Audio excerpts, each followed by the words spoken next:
What's up, YouTube? Welcome to the Joe G Show. My name is Joe, and I'm glad you're here. Today, we'll talk about something that's really important to me, and that's how to be happy in your relationship. But before we go too far, I do want to say thank you to all you guys who've been watching these videos, those guys who've been liking these videos, and I'm asking you, please continue to come by and watch the videos, subscribe, like the channel, and share with your friends so we can continue to bring great content. In a few days, my wife and I will be celebrating 14 years of marriage, and I think that's a big deal. And today, I am just going to share just a few of the things we do that help us stay happy with each other, a few of the things that keep us grounded, and I think just this stuff will help you. Some of you have been married longer than I have, others maybe not, but these few steps that we do here help us just stay grounded and happy with each other. And I welcome you to put this into practice and see how it works for you. Alright? Let's dig in. Number one is communicate. And when I say communicate, I mean be honest and truthful in what you say and mean what you say. So sometimes, we have things that we don't want to say or don't want to bring up because either they're not pleasant to the other person or they're difficult to bring it up. But I think it is really important to find a way to always communicate. Communicate your thoughts, your feelings, whether or not you're happy or not, whether it's easy or not. Find a way to do it. And sometimes all it is a matter of saying, I got something to say that's not easy and hope you can hear me out. And something someone once told me a few years ago was, if you really think it's going to be bad and you think it's a really difficult conversation to have, do it in a public space. It will force you to behave. You're not going to act out.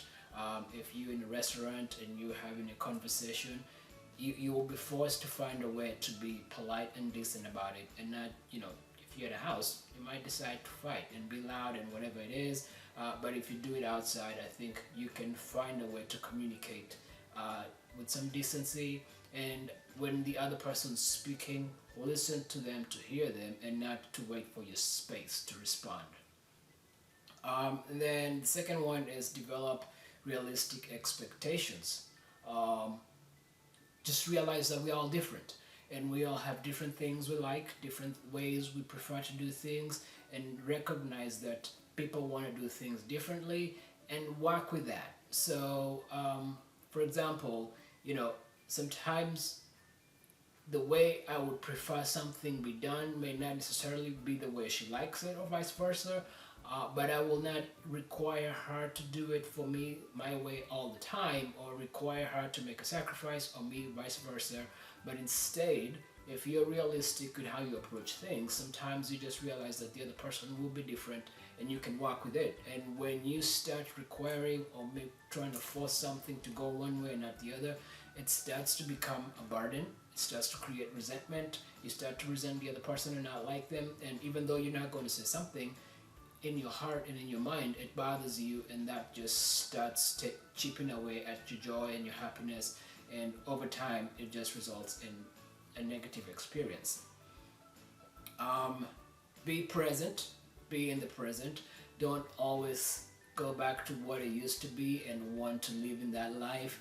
When we first got together, things were a little different from how they are now, and one person may or may not think that's the way they always want it to be, but recognize that as time goes by, we are people, we are humans, we grow, we change, we adapt to our new way of life, to our jobs, to our families, whatever it is, and that causes us to make changes in who we are and how we do things.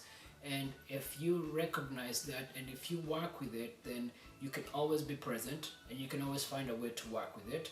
And if you need to go back to what it used to be because along the way you lost focus or you just drifted, make sure you do it together and make it an exercise of both of you, and you're not pulling one person against their will. And again, that starts to, it affects their happiness or their joy, and they start to feel like they're being pushed down a road they don't want to go, or they start to feel resentment again. But instead, you want to be in the present and work with what you have. And if you need to make a change, both of you work on it together.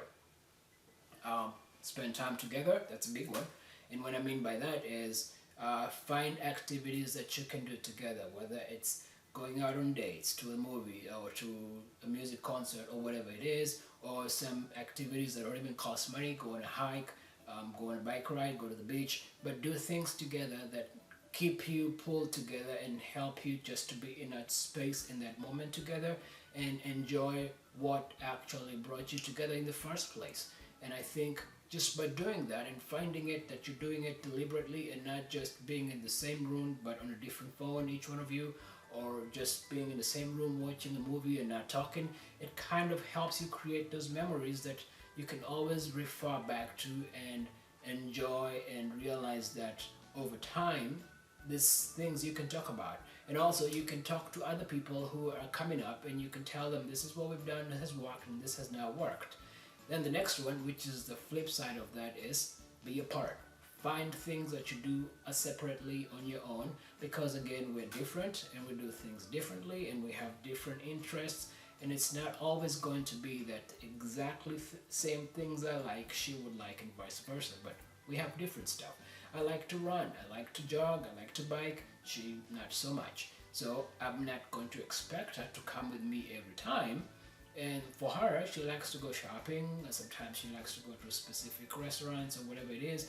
And while I'm not too big on that, we find that it works well for us in times when we separate and we do things on our own that we enjoy or have our own interests, but then also sometimes work together.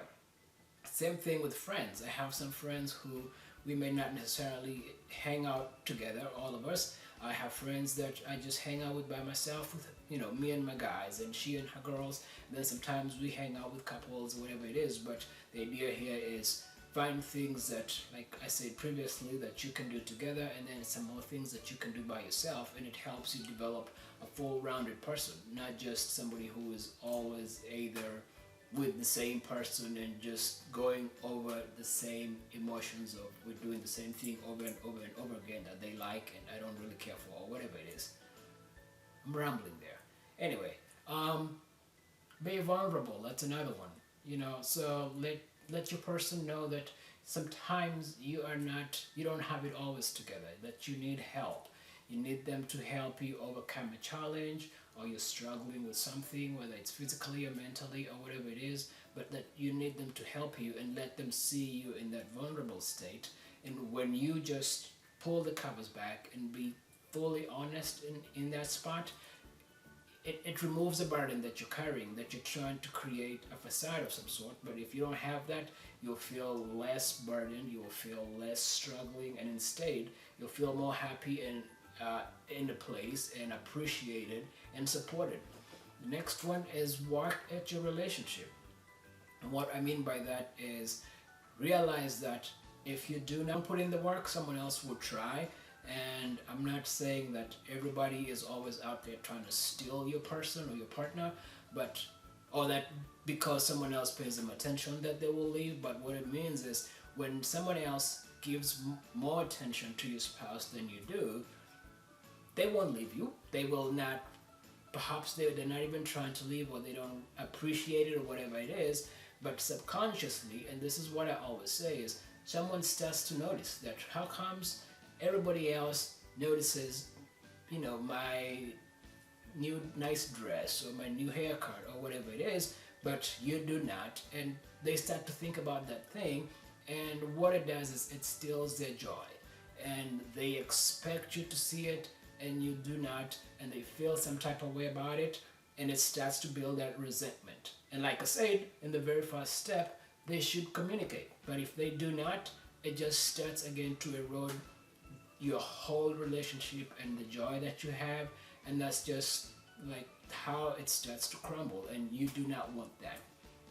And then finally, and I think this is the most important one, is have sex if you're married.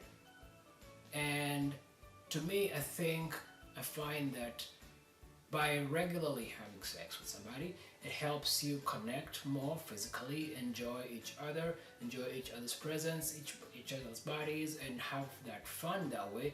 And what it does is it helps to pull all the others together, and it's astounding to see how many marriages are out there that are timed sexless, and just as crazy the number of high infidelity statistics that are in married people, and it's weird.